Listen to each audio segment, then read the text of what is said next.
Welcome to this week's Teacher Devotion. Today I want to talk about how to accept your boss.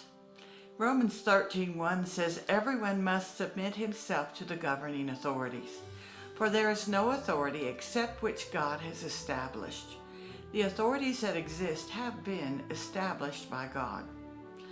Understanding your position in the school is imperative for this year's success and your daily contentment. Each person in the school has an authority over them. Some may be thoughtful and kind, while others may be harsh and unyielding.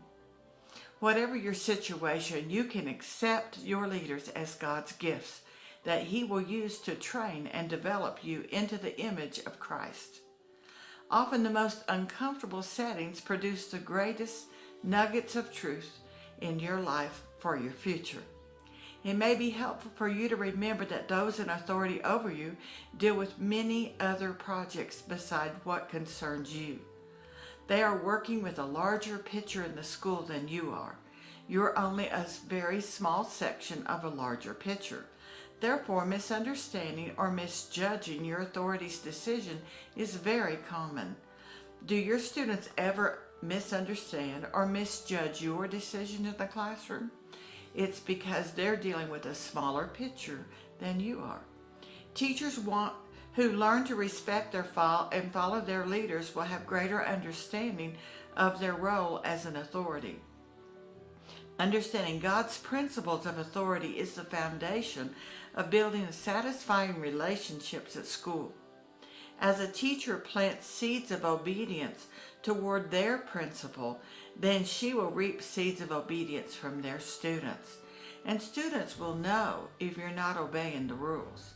And even though they may think you're cool, and even though they may make you their special teacher, in reality, they will know that you don't respect your authority, and they will tend not to respect you.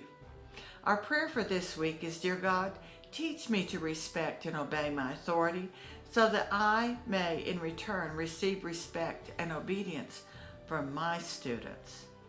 Believe me, respecting your authority has nothing to do with liking your boss.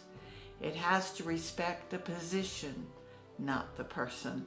You don't have to like the person, but God wants you to respect them because of their position.